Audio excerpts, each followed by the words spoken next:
Assalamualaikum warahmatullahi wabarakatuh. Eh, Sebelumnya perkenalkan nama saya Anissa Rahma dengan NRP 502621140 dari kelas Manajemen Proses Teknologi Informasi C. Nah, jadi dalam video ini saya akan membahas salah satu proses dalam COVID yaitu PI05, Manage Organizational Change Enablement. Jadi PI05 itu memanage kemampuan perubahan dalam organisasi. Nah, proses BAI 05 ini itu merupakan salah satu proses untuk memaksimalkan keberhasilan dalam implementasi perubahan, yang mana perubahan dalam organisasi ini itu dimaksudkan perubahan yang berkelanjutan, dan juga untuk mengimplementasi peminimalan risiko, mencakup perubahan siklus hidup bisnis, juga perubahan terhadap seluruh stakeholder yang berkaitan dalam TI dan juga bisnis. Nah, tujuan dari proses ini tuh adalah untuk menyusun dan melakukan komitmen yang disepakati oleh stakeholder supaya bisa meminimalkan risiko kegagalan dan menciptakan adanya perubahan dalam atau selama bisnis. Nah, sebelum lanjut ke pembahasan, jadi di sini tuh ada 4 bahasan. Jadi dalam BI 05 ini ada 4 bahasan yang akan saya sampaikan dalam video ini. Yang pertama adalah IT related goals, kemudian yang kedua proses goal, yang ketiga adalah RAGI chart, dan yang terakhir adalah manajemen praktis yang mana di dalamnya terdapat aktivitas-aktivitas. Yang pertama adalah IT related goals atau tujuan yaitu tujuan atau goals yang berkaitan dengan teknologi informasi. Jadi bisa dilihat di sini tuh ada tabel atau matriks yang mana di sebelah kiri itu menunjukkan proses-proses dalam COVID-5. Kemudian di sebelah kanan atas ini adalah IT related goal tadi dalam suatu bisnis. Nah, jadi di sini tuh mungkin bisa dilihat kalau di sini tuh ada beberapa simbol huruf yaitu S dan B. Jadi untuk huruf P sendiri itu mengartikan primary goals, artinya itu tujuan utama yang didukung dalam proses. Kemudian untuk yang S itu adalah secondary goal atau tujuan secondary, bukan tujuan utama ini. Jadi di sini tuh menunjukkan tujuan-tujuan utama tujuan-tujuan utama yang ingin dicapai dalam satu proses ini yang berkaitan dengan IT. Nah, di sini bisa dilihat dari PAI 05 itu primary goals yaitu ada pada angka 8, 13, dan juga 17. Nah, terus selanjutnya kita bahas IT related goal-nya satu persatu. Nah, IT related goal yang ke-8 adalah adequate use of applications, information, and technology solution. Jadi ini tuh tujuan yang pertama adalah itu berkaitan dengan penggunaan aplikasi, informasi, dan solusi teknologi yang memadai. Nah, untuk mengetahui apakah tujuan ini sudah dicapai atau tidak itu dari mana? Nah, jadi di sini tuh dalam COVID-5 itu juga sudah ada related metrics atau bisa dianggap sebagai indikator bagi kita untuk mengetahui apakah tujuan ini tuh tercapai atau tidak. Nah, di sini tuh dilihat dari 4 indikator. Yang pertama adalah presentase pemilik proses bisnis yang puas terhadap produk IT dan layanan IT. Kemudian yang kedua adalah tingkat pemahaman dari pengguna bisnis tentang bagaimana teknologi ini mendukung proses mereka. Kemudian indikator yang ketiga adalah tingkat kepuasan dari pengguna bisnis terhadap training atau pelatihan dari user manual. Kemudian yang keempat itu indikatornya adalah NPV. Sebentar, NPV ada NPV ya. Jadi NPV ini adalah singkatan dari Net Present Value yang artinya itu adalah selisih pemasukan dan pengeluaran. Jadi indikator yang keempat ini adalah NPV atau selisih pengeluaran dan pemasukan menunjukkan tingkat kepuasan bisnis dari kualitas dan kegunaan dari teknologi yang dibawa itu. Selanjutnya adalah Nah, IT related yang kedua yaitu berada pada nomor 13. Ya, ini adalah penyampaian program yang memberikan penyampaian program itu jadi kita ingin dari proses ini itu kita bisa membawa programmers itu supaya mereka bisa memberi manfaat tepat waktu dan sesuai anggaran selama mereka itu menjalankan proses IT dalam bisnis ini. Dan di sini tuh harapannya juga mereka bisa memenuhi kebutuhan serta standar kualitas yang ada. Nah, untuk indikator dari tujuan ini tuh ada 4. Yang pertama adalah uh, jumlah programmer atau proyek yang tepat waktu dan sesuai dengan anggaran. Kemudian dilihat indikator yang kedua itu adalah dilihat dari persentase kepuasan stakeholder terhadap programmer dan kualitas programmer dan juga kualitas proyek.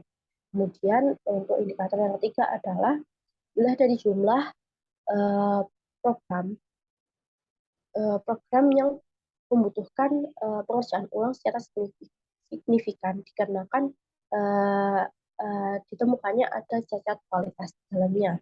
Kemudian untuk indikator yang keempat ini adalah dilihat dari perbandingan pengeluaran dari maintenance aplikasi dibandingkan dengan pengeluaran keseluruhan biaya IT. Selanjutnya, IT related goal yang ketiga adalah dari nomor 17, yaitu knowledge, expertise, and initiative for business innovation. Jadi, dalam BI 05 ini, salah satu IT related goal-nya adalah supaya terbentuk adanya pengetahuan, keahlian, dan inisiatif untuk menciptakan inovasi bisnis. Nah, apa saja sih indikator untuk mengetahui apakah tujuan ini tercapai atau tidak? Ada 3 indikator. Yang pertama adalah dilihat dari tingkat kesadaran dari ini eksekutif dari bisnis itu, dan juga dari tingkat pemahaman mereka terhadap kemungkinan inovasi dalam IT.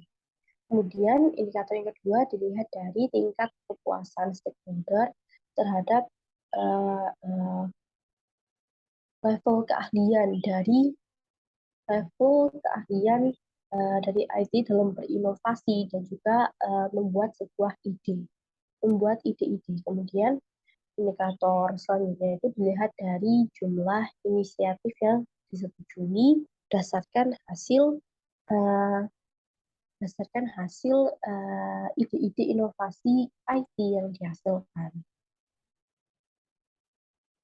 Nah, setelah membahas IT related goal tadi, dalam BI 05 itu, dalam COVID itu terdapat proses goal dari masing-masing proses. Nah, jadi untuk proses goal ini lebih ke tujuan dari benar-benar tujuan dari proses yang dilakukan dalam BI 05 ini.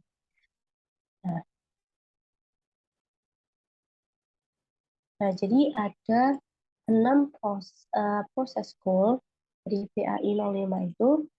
Jadi kita lihat dari yang pertama adalah stakeholder decide for the change has been understood.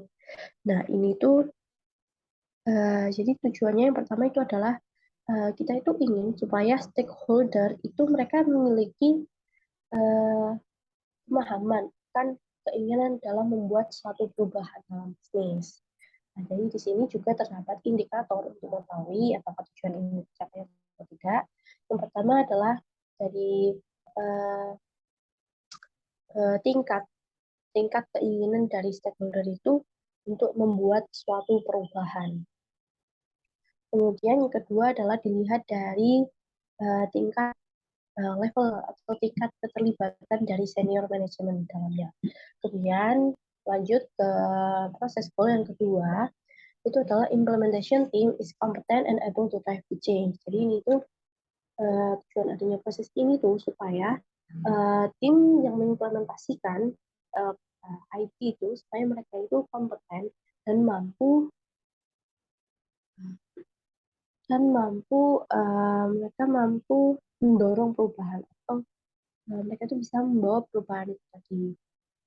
Nah, untuk indikatornya sendiri itu ada 2 indikator keberhasilan, yaitu dilihat dari rating kepuasan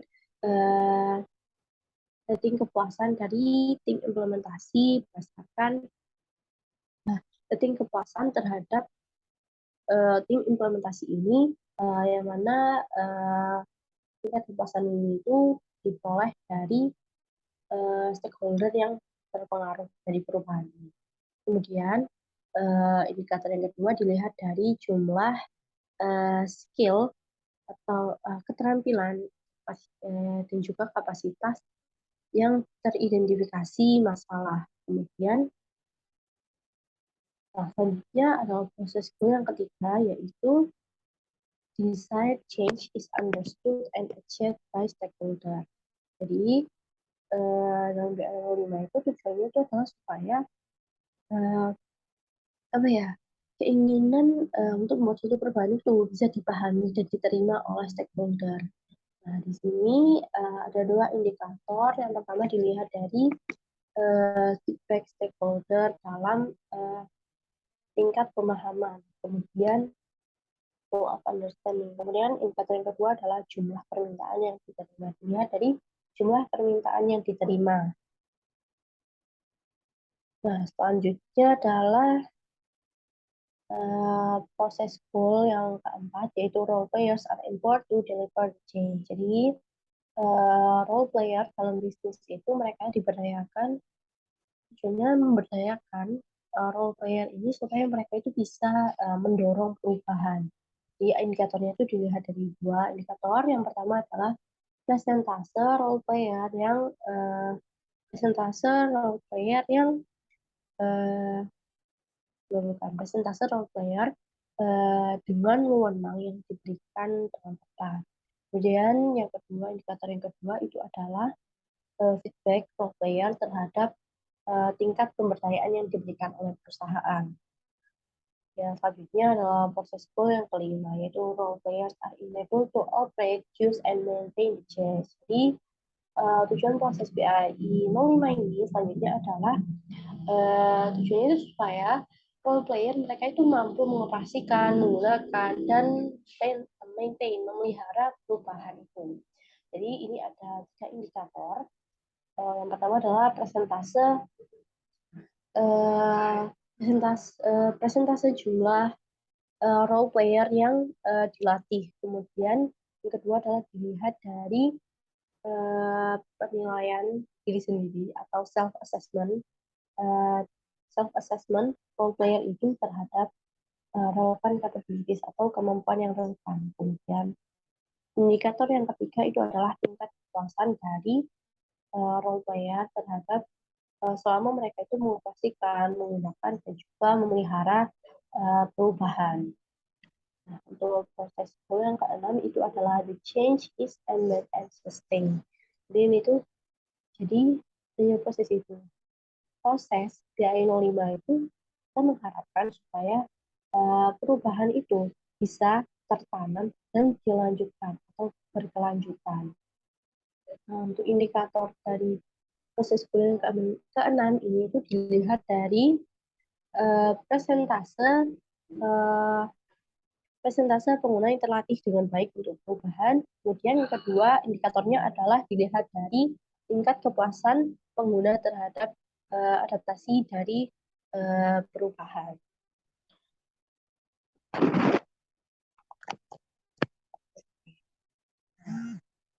Selanjutnya, setelah membahas proses goal, kita akan membahas tentang Racicat. Nah, jadi bisa dilihat ini Racicat itu semacam matriks ya. Nah, matriks di sini tuh ada key management. Di sebelah kiri ini ada key management practice, yaitu key praktik yang dilakukan dalam BAI 05, dan juga di sebelah kanan atas ini adalah aktor-aktor, macam role yang berperan dalam setiap proses ini. Nah, jadi Racicat ini digunakan sebagai alat untuk mengidentifikasi peran dan tanggung jawab karyawan dalam setiap proses. Nah, jadi intinya ini tuh kayak pembagian tugas yang jelas beserta peran dan tanggung jawabnya. Nah, jadi Racicat itu singkatan dari 4 kata, yaitu responsible, A, accountable, C, consulted, dan I adalah inform. Nah, di sini yang pertama adalah ada responsible. Jadi responsible ini tuh artinya orang yang melakukan aktivitas atau melakukan proses itu secara langsung. Atau gambarnya itu adalah responsible. R itu adalah di sini R itu menunjukkan bahwa orang yang benar-benar yang bertanggung jawab langsung terhadap proses ini. Kita lihat dari tabel ini, misalnya BAI yaitu key management practice yang pertama. Ini adalah establish the desire to change. Dan di sini tuh kita lihat role-role apa saja yang mendapatkan simbol R. Nah, di sini kan yang bersimbolkan R itu adalah the board, chief financial, bukan, ini adalah business executive, kemudian ada head human resource dan sebagainya.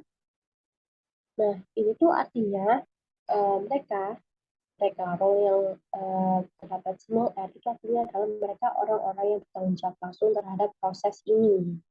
Seperti itu, dalam proses ini. Kemudian selanjutnya adalah accountable. Jadi accountable itu adalah mereka orang-orang yang memiliki wewenang untuk memutuskan suatu permasalahan atau perkara. Nah, jadi di sini bisa dilihat dalam key management practice yang pertama, role yang disimbolkan itu adalah dari chief executive officer. Artinya chief executive officer dalam dalam praktik yang pertama ini tuh dia berperan atau memiliki wewenang untuk memutuskan permasalahan atau perkara dalam proses ini. Kemudian yang ketiga ini adalah konsul. Jadi konsul itu adalah orang yang memberikan masukan, pendapat atau kontribusi ketika mereka itu diperlukan dalam proses ini. Nah, di sini bisa dilihat role-role apa yang berperan sebagai memberi masukan ini tadi. Jadi di sini bisa dilihat misal si financial officer, kemudian si operating officer, dan sebagainya. Sini. Nah, selanjutnya adalah yang terakhir itu adalah inform.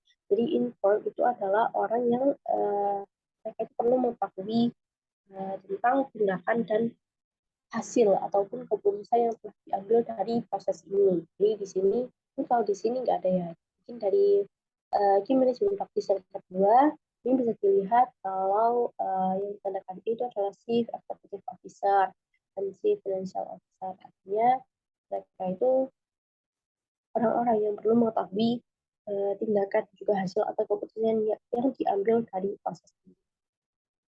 Nah, begitu. Oke, selanjutnya kita lanjut ke manajemen praktis, yaitu praktik-praktik yang dilakukan dalam proses PAI 05.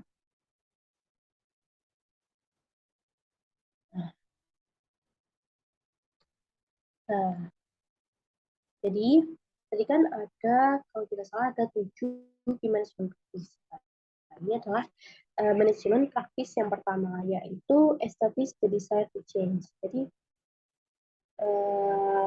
kira-kira praktik-praktik apa yang dilakukan untuk praktik-praktik apa yang dilakukan untuk mencapai proses dari BAI 05 itu. Nah, jadi itu key management practice yang pertama adalah establish the desire to change. Jadi di sini itu mewujudkannya itu kita harus menetapkan keinginan untuk berubah. Nah, jadi ini itu dalam suatu bisnis itu atau dalam suatu perusahaan sebisa mungkin harus ada budaya kemauan untuk berubah. Nah, jadi untuk mencapai ini itu kita bisa mengidentifikasi kegiatan atau aktivitas yang dapat memotivasi stakeholder supaya mereka itu bisa menerima atau bahkan mereka itu mempunyai keinginan untuk membuat perubahan yang bisa berjalan dalam proses. Nah, jadi di sini tuh ada aktivitas-aktivitas yang dilakukan untuk mencapai manajemen praktis yang pertama.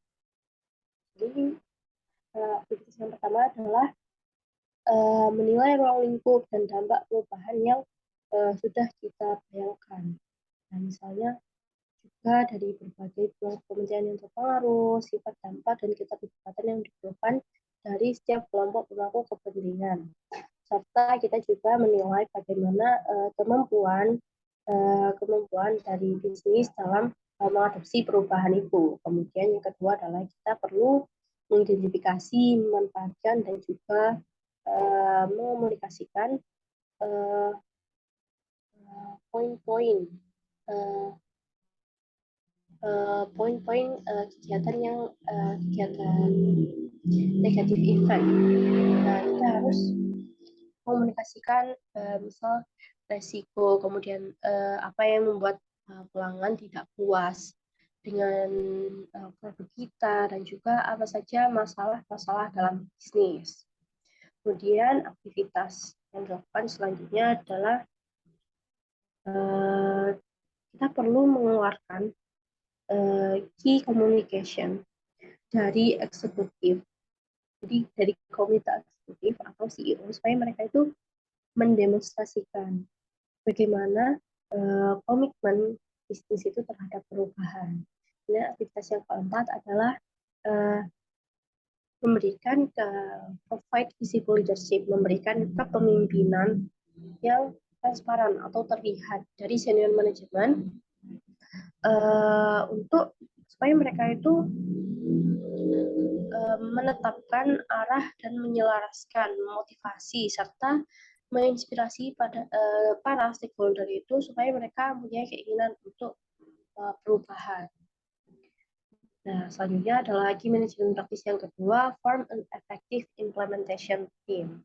Jadi, selanjutnya itu adalah kita itu perlu membentuk tim implementasi yang efektif. Jadi, dari tim implementasi yang efektif itu dengan kita bisa memberikan wewenang atau tugas yang sesuai, kemudian saling menciptakan kepercayaan satu sama lain, dan establish common goals and effectiveness measure. Jadi ini itu kita harus membentuk tim implementasi yang efektif. Nah, aktivitas-aktivitas yang dilakukan untuk tim manajemen praktis ini, yang pertama adalah identifikasi dan kumpulkan tim inti dari tim implementasi yang efektif, yang mana mencakup anggota-anggota yang tepat dari bisnis dan IT dengan kapasitas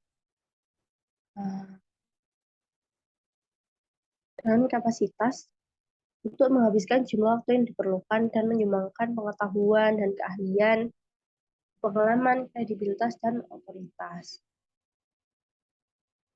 Selain itu juga identifikasi mereka yang berpotensi sebagai agent of change dalam berbagai bagian atau divisi dari perusahaan, yang mana mereka itu bisa bekerja untuk mendukung visi dan membuat perubahan. Kemudian aktivitas yang kedua itu adalah menciptakan kepercayaan dalam tim implementasi melalui acara yang direncanakan dengan cermat, dan komunikasi yang efektif dalam suatu kegiatan bersama. Kemudian aktivitas yang ketiga adalah kita perlu mengembangkan visi dan tujuan bersama yang mampu mendukung tujuan dari perusahaan. Selanjutnya adalah key management practice yang ketiga adalah communicate desired vision. Jadi komunikasikan visi yang diinginkan. Di sini itu kita perlu mengomunikasikan visi yang kita inginkan untuk perubahan itu tadi. Jadi apa saja yang perlu dikomunikasikan di sini itu misalnya diantaranya dari senior manajemen mereka itu perlu mengomunikasikan misalnya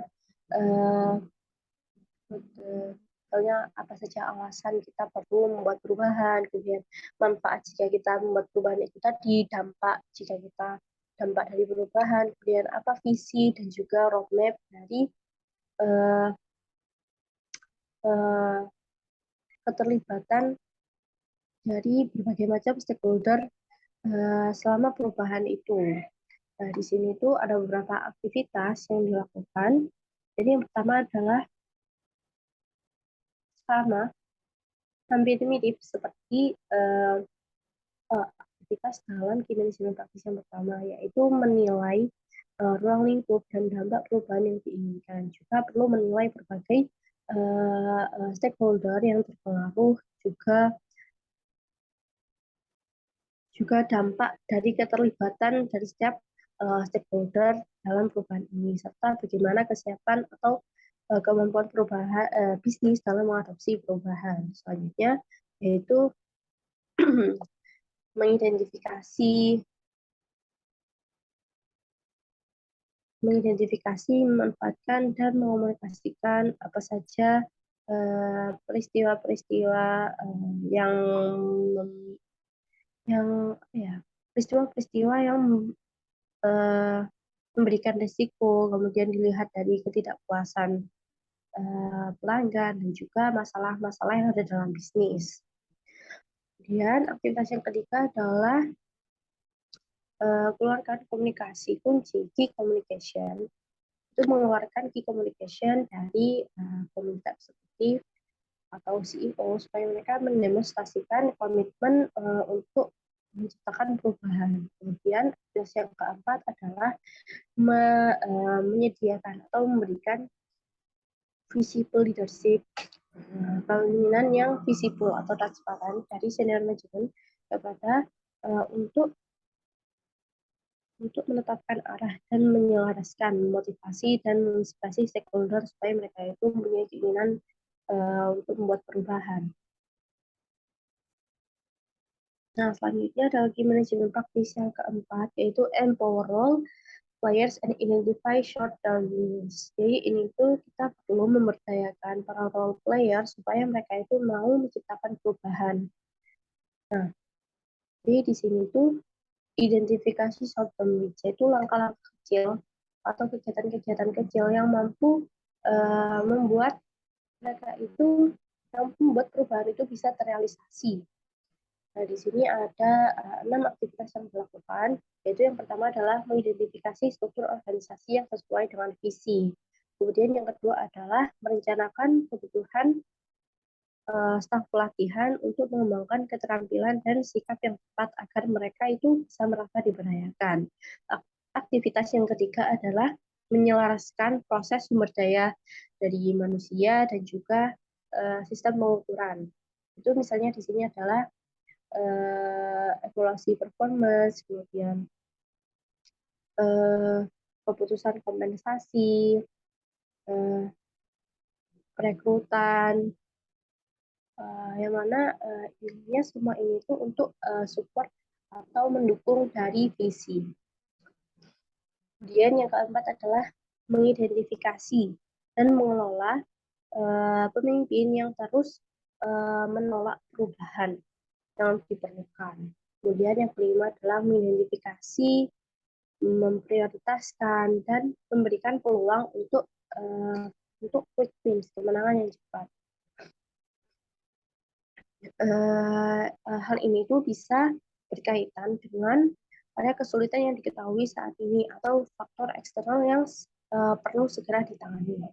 Kemudian aktivitas yang keenam adalah leverage, memberikan quick wins, kemenangan cepat dengan cara mengomunikasikan manfaat ataupun dampak untuk menunjukkan bahwa visi yang dibawa itu berada pada jalur yang benar. Jadi di sini tuh kita bisa menyempurnakan visi, pertahankan pemimpin, dan membangun momentum. Next, selanjutnya adalah key management practice yang kelima adalah enable operation and use. Jadi mampu dalam mengoperasikan dan menggunakan.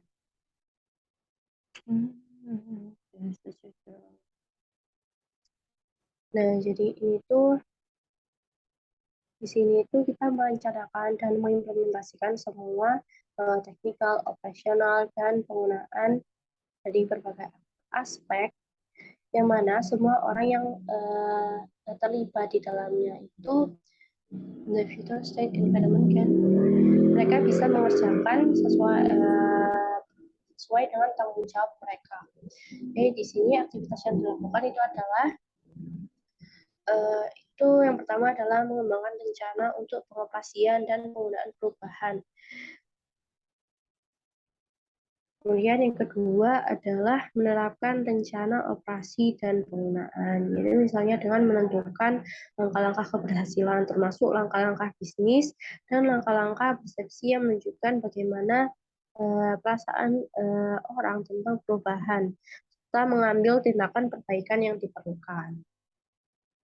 Ini adalah BI Key Management Practice yang keenam adalah End with New Approach, yaitu di sini kita perlu menyematkan pendekatan baru atau inovasi baru dari perubahan.